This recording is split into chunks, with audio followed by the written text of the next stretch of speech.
So hi guys, welcome back to the channel. My name is Peter from White Raven Productions, and today we're talking about the C200 RAW versus MP4. The C200 is capable of 12-bit RAW and a 8-bit MP4 codec. So today we're looking at skin tones, detail, dynamic range, under and overexposure, a wide shot and a close-up. So without further ado, let's roll that intro.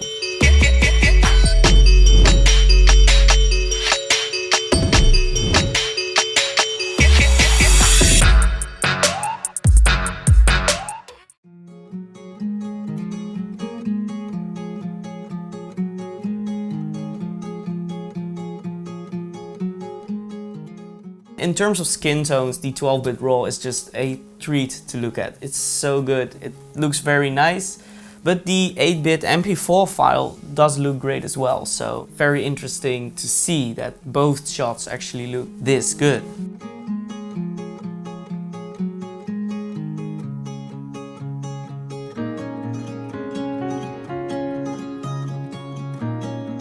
So in terms of dynamic range, the 12-bit RAW file looks great. You can recover quite a lot without destroying the image. So this is where the RAW, in my opinion, really shines. You can just get way more out of your camera than you would with a compressed 8-bit MP4 codec.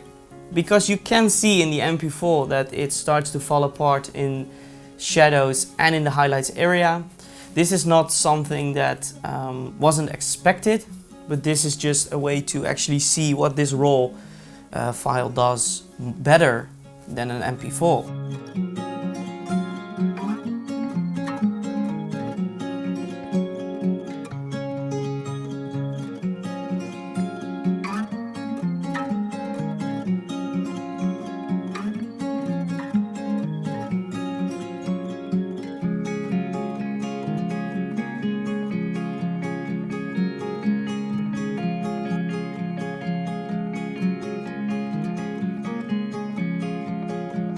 When you look at the 0 stops under or over exposure shot, the 12-bit RAW shot looks great, it's very natural, apart from some minor grain in the shadow area around her face.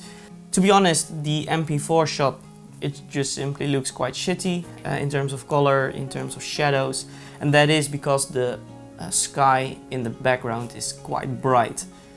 But this is really where you start to see difference between RAW and MP4. So the 2 stops overexposure shot is something that is quite interesting to me, because when you did the 0 stops overexposure or underexposure, you got noise in the shadows. But when you do the 2 stops overexposure and then bring the exposure down in post using the master settings from the RAW, you actually get a way cleaner image. And it looks way better because you have no noise. The MP4, well, it's just unusable. The highlights, the highlights are clipping and you cannot recover them. So if you were to do this on set, you could not use this image. When you have a shot where you have a wide dynamic range and the camera, you have to make a choice under or overexposure to capture as much as possible. Go for the overexposure, not the underexposure.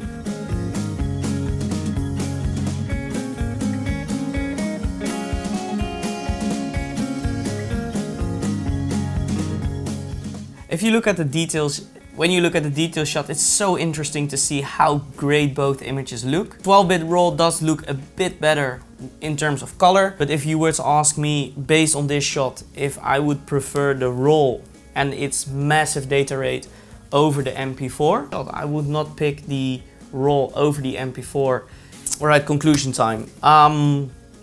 First of all, the RAW looks great, no doubt about that, but personally I don't think it looks better than my Red RAW or my Blackmagic Pocket Cinema 6K RAW. So in terms of shooting RAW, I would most definitely still prefer those 2 cameras. So the MP4 is most definitely a proper codec, but you have to really be careful when using it.